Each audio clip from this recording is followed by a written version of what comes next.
Lalu bagaimana setelah selesai kita melaksanakan tawaf wada? Apakah kepergian kita dari depan Ka'bah itu menuju pintu itu harus mundur atau harus biasa normal maju? Jadi bukan hanya orang yang akan meninggalkan kota Mekah secara permanen, dalam tanda kutip kita pulang kampung saja, akan tetapi setiap kita keluar dari kota Mekah dengan melebihi jarak 80 km, maka kita diharuskan untuk tawaf wada.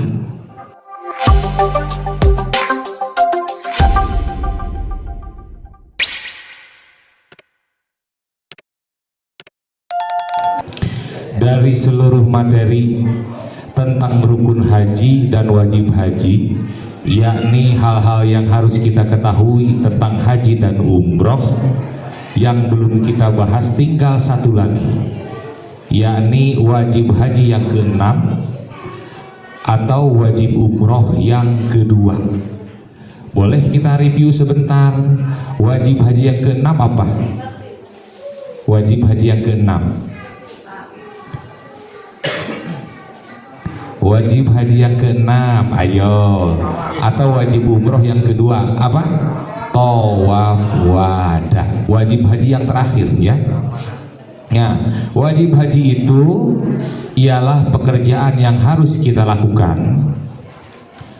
Akan tetapi tatkala ada udzur syar'i, tatkala ada keadaan yang sangat mendesak yang disahkan oleh agama untuk ditinggalkan, maka boleh tidak dikerjakan dengan konsekuensi dua, yakni bisa digantikan oleh orang lain, atau yang kedua yakni diganti dengan membayar dam.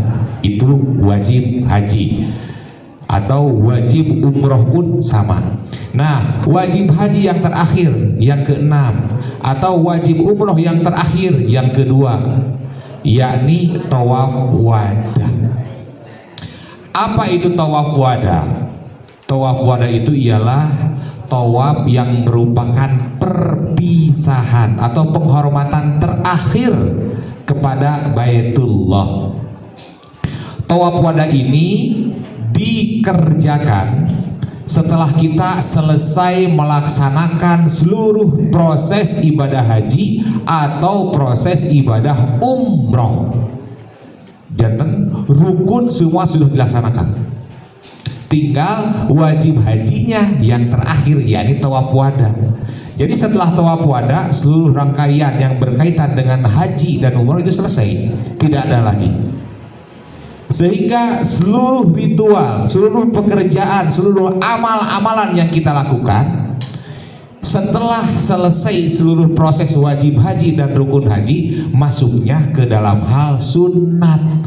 Contoh seperti kita di Madinah.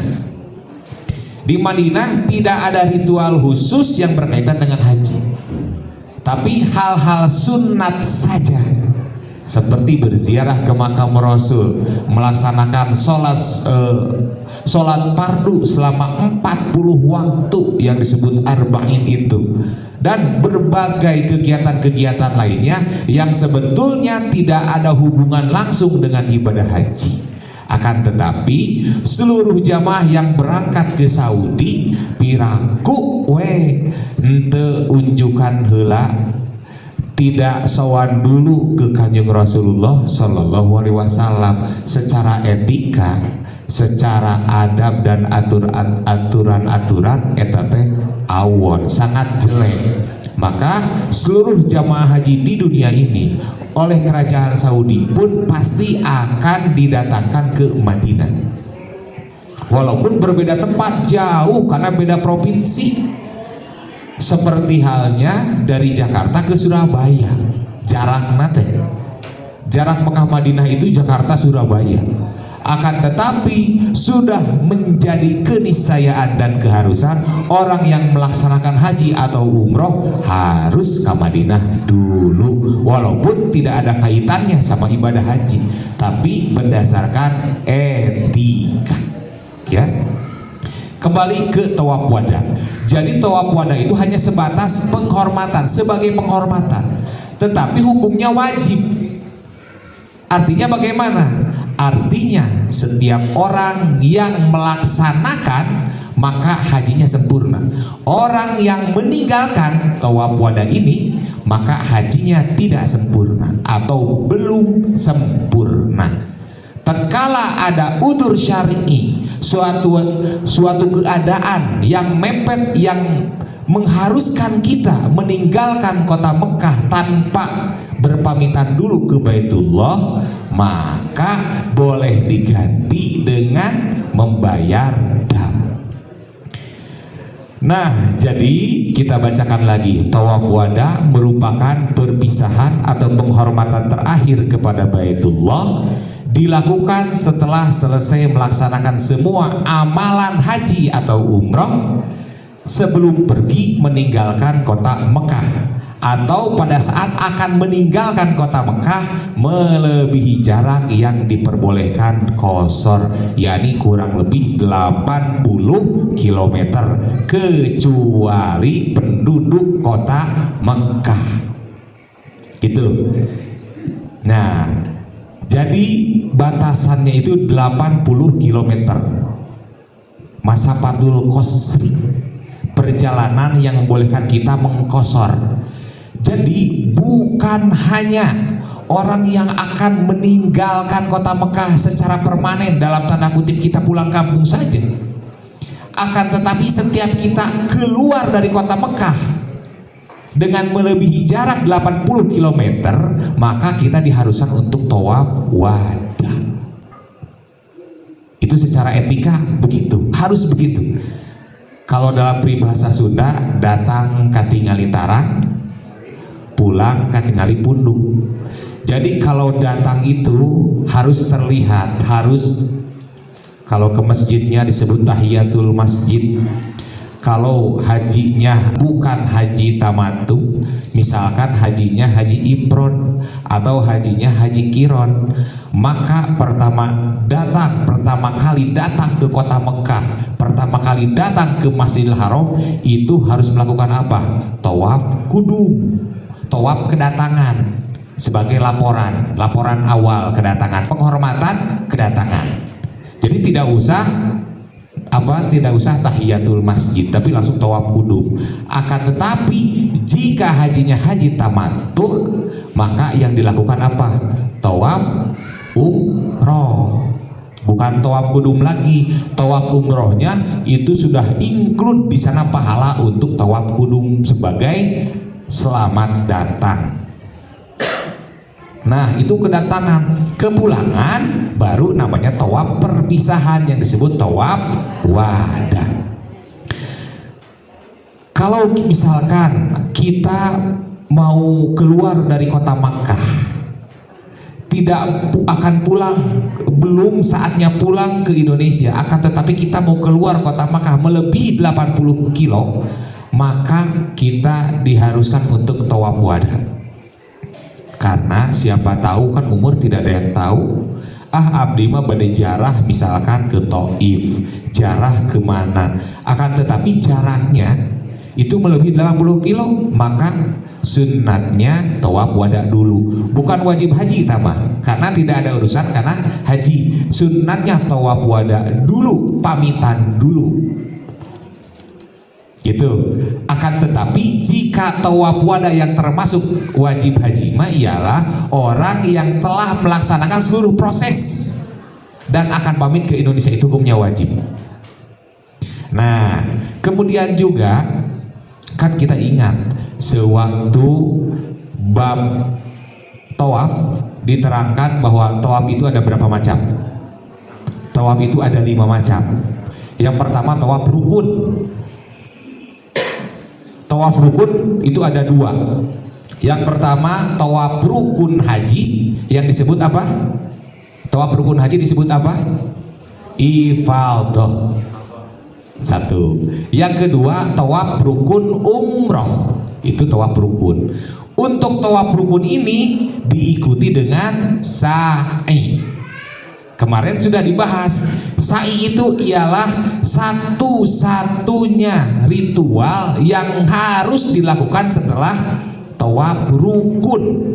Tidak ada sa'i yang menyendiri, tidak ada sa'i sunat. Pasti harus dilakukan setelah tawaf, dan tawafnya pun tawaf rukun, baik rukun haji yang disebut tawaf ifadah atau rukun umroh. Selain itu tidak ada. Selain itu apa saja? Yang kedua, tawaf itu ada disebut tawaf sunat. Etama kita ingin melakukan tawaf, jadi Bapak Ibu sekalian, selama di sana kita harus memperbanyak dua hal. Yang pertama sholat, yang kedua tawaf. Sholat karena pahalanya besar. Satu rakaat di sana sama dengan 100.000 rakaat di sini. Sholat di Cimahi, etatnya 100.000 rakaat berbanding dengan satu rakaat di Masjidil Haram. Berarti kita harus memperbanyak sholat. Yang kedua harus memperbanyak tawaf, karena tawaf hanya ibadah yang bisa dilakukan di sana saja. Jadi mumpung kita berada di sana, perbanyak tawaf. Tawaf sunat, kita sedang menjelaskan tawaf sunat. Nah, sehingga setiap kita punya keinginan, punya hajat, maka saena ditawafkeun. Misalkan kita punya hajat, anak ingin masuk ASN, P3K, kita punya hajat sebentar lagi mengawinkan anak, atau apapun hajatnya, maka supaya dilancarkan, ya ditawafkeun.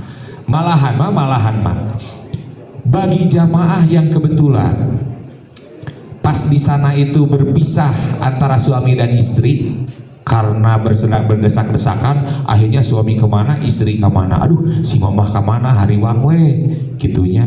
Pasti si mamah lagi melarian, aduh si bapak kemana. Insya Allah akan ketemu lagi. Tawafkeun, ya Allah, ku jalan tapi ku wasilah abdi tawaf sunat, mudah-mudahan abdi sing dipernakeun deui sareng si bapak, abdi dipernakeun deui sareng si mamah. Tawaf 7 kali, insya Allah beres tawaf teh pernak deui. Tempuh-puguh pas 7 kali jam-jam gigireun, mamah geuning aya di dieu, padahal bapaknya di dieu, cepat tidak disadari. Seperti itu banyak kejadian. Jadi setiap hajat, setiap keinginan tawafkeun, tawaf sunat. Yang kedua, yang ketiga apa? Tawaf apa? Tawaf nadar. Tawaf yang diajamkan, dinadarkan, dikaitkan dengan sesuatu. Jika tanah saya yang dianu laku, maka saya akan melaksanakan tawaf. Apakah laku, maka tawafnya menjadi wajib. Itu tanpa sa'i, tawaf aja gitunya. Itu yang ketiga. Yang keempat, tawaf apa? Tawaf kudum tadi, tawaf kedatangan selain haji tamattu. Selain haji tamattu, pas pertama kali kita datang ke kota Mekah, terlebih lagi ke Masjidil Haram, kita harus melaksanakan tawaf kudum. Baik hajinya haji ifrad atau hajinya haji qiran, atau hanya sebatas kita ke sana sedang berkunjung tanpa ada kaitan dengan haji dan umroh. Kalau ke masjid yang lain, pas pertama kedatangan itu kita sunatnya melakukan sholat tahiyatul masjid. Kalau ke Masjidil Haram, tawaf kudu. Tahiyatul masjidnya tawaf kudu. Itu yang keempat. Yang kelima baru tawaf wada. Nah, yang keempat ini tanpa diikuti sa'i. Termasuk ini tawaf wada. Jadi tawaf wada tidak ada sa'inya, ya. Nah, Bapak Ibu sekalian,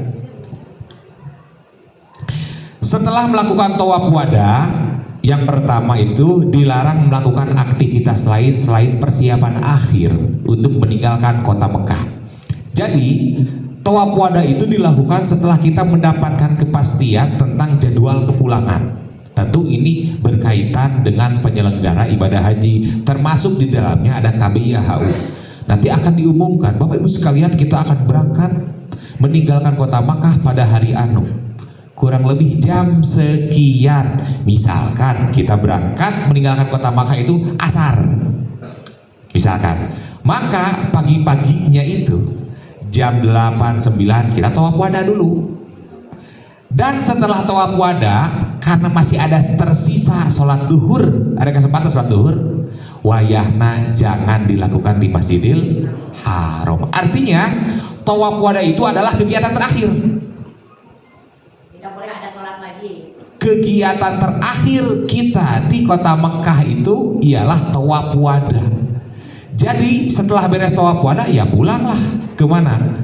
Ke hotel. Persiapan akhir nilepan, making, karena kalau koper itu sudah duluan. Akan tetapi koper yang kecil, yang dulu disebut teng-tengan, koper kecil itu, nah itu kan di packing di sana. Jadi jangan ada kegiatan lain. Banyak jamaah yang ongkoh sudah melaksanakan tawaf wada, akan tetapi dia beraktivitas lain, beraktivitas lagi setelah selesai tawaf wada. Salah satu contohnya berjamaah lagi. Nah, tatkala ada aktivitas lain setelah melaksanakan tawaf wada, maka tawaf wada yang pertama itu menjadi gugur dan harus mengulangi tawaf wada lagi. Kan namanya juga sudah pamitan. Orang kalau sudah pamitan ya tinggal assalamualaikum, suntangan ke orang tua ya pergi. Ini sudah pamitan tapi masih makan di sana, masih ngopi dulu, ngerokok dulu, kan secara aturan kayak aneh kan gitu. Nah kalau sudah pamitan ya pergi. Makanya jadikan tawaf wada itu adalah kegiatan terakhir kita. Tidak ada kegiatan lagi, kecuali hal-hal yang berkaitan dengan tawaf itu sendiri, bagian dari tawaf itu. Salah satunya apa? Salah satunya hal-hal sunat setelah tawaf wada yang disepakati oleh para ulama. Setelah selesai melaksanakan tawaf wada, sunatnya itu kita berdoa di makom di multazam dulu, berdoa di hijir Ismail dulu, berdoa di makom Ibrahim dulu, kemudian minum air zam-zam, baru kita pulang. Nah, terkait sholat sunat 2 rakaat setelah selesai melaksanakan tawaf wada, itu para ulama ikhtilaf. Sebagian ulama dari kalangan Syafi'iyah tetap mensunatkan walaupun setelah melaksanakan sholat wada tetap hukumnya sunat melaksanakan sholat sunat 2 rakaat ba'da tawaf. Sebagian kaul lagi menyatakan ya karena sudah tawaf wada ya sudah jangan sholat sunat lagi, selesai gitu ya. Jadi aktivitas terakhirnya itu.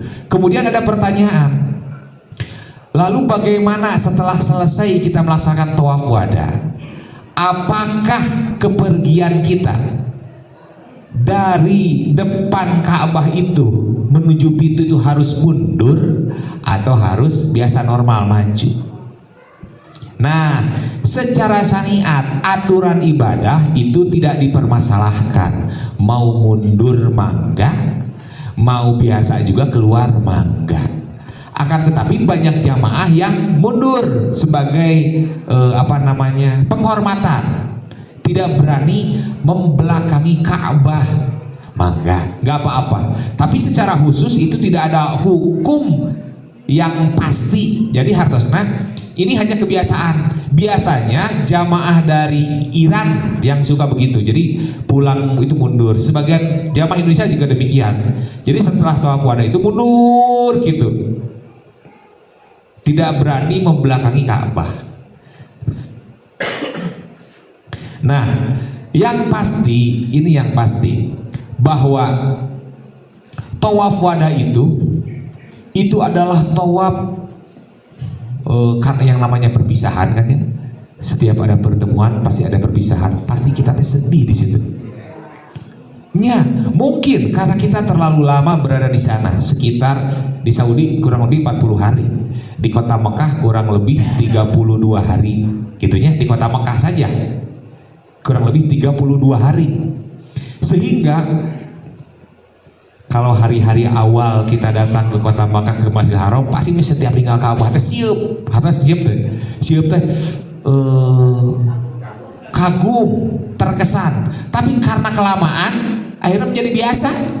Biasanya pas awal-awal setiap datang ke Masjidil Haram, Allahumma zid hadzal baita tasyrifan wa ta'diman wa takriman wa birra wa mahabbatan wa zid man syarafahu adamahu wa karramahu mimman hajjahu awi tamarahu tasyrifan wa ta'diman wa takriman wa birra. Berdoa setiap kita memandang Ka'bah, biasanya kita lakukan itu pada 10 hari pertama. Karena dari 10 hari ke sini mah merasa sudah biasa, akhirnya jarang masuk ke Masjidil Haram itu biasa we. Nah, di Thawaf Wada pun demikian. Banyak yang jamaah yang merasa karena merasa sudah jadi orang dinya dan pemandangan Ka'bah itu menjadi biasa seolah-olah, sehingga pas kita pergi mau meninggalkan Ka'bah teh asa perasaan ada isu ge asa bakal hadir deui gitu. Asa gimana ya? Jadi itu godaan setan gitu. Asa gampang well. Padahal ternyata itu adalah waktu-waktu terakhir kita karena usia kita tidak tahu, apalagi dengan pembatasan kuota saat ini. Pembatasan kuota saat ini orang daftar sekarang belum tentu 20 tahun kemudian berangkat. Belum tentu diberi usia, diberi umur. Sekarang belum tentu. Jadi jadikan momen itu adalah momen terakhir kita seolah-olah. Walaupun abdi mah setelah selesai dari haji ini saya mari daftar lagi untuk umroh. Misalkan sudah niat ada air duit mah rek daftar umroh we. Nah, walaupun sudah ada rencana demikian, tetap jadikan momen Thawaf Wada itu adalah momen yang sangat berkesan. Momen terakhir seolah-olah kita tidak akan melihat Ka'bah lagi. Nah, karena apa? Karena rata-rata orang yang menganggap bahwa itu momen terakhir oleh Allah Subhanahu wa Ta'ala ditakdirkan untuk datang lagi. Tapi justru orang yang merasa asa dekat, dah saya mah nanti kesini lagi, dan gitunya, justru ku Allah tadi persulit. Ini rahasianya. Jadi jadikan itu momen terakhir seolah-olah kita tidak akan bertemu lagi dengan Ka'bah. Oleh Allah bakal yakin ku Allah bakal diberangkatkan, baik melalui umroh, baik melalui haji, jalan petugas, jalan nurut dinas kan itu bukan kita yang ngatur, sesuatu hal yang tidak kita sangka, kita duga, kita perkirakan. Tapi rata-rata gitu. Orang yang menganggap enteng sulit ke sana, tapi orang yang menganggap bahwa ini adalah sangat berkesan, datang lagi ke sana, datang lagi ke sana. Bagaimana jalan nama? Gitu. Nah, Bapak Ibu sekalian, jadi jangan ada kegiatan lain lagi ya setelah Thawaf Wada. Jika dia berkegiatan lagi, apalagi nginep mah, menginap lagi, udah Thawaf Wada apa itu jadwalnya diundur 1 hari misalkan karena pesawatnya delay atau perubahan jadwal dari pemerintah, maka wajib melaksanakan Thawaf Wada lagi, diulang.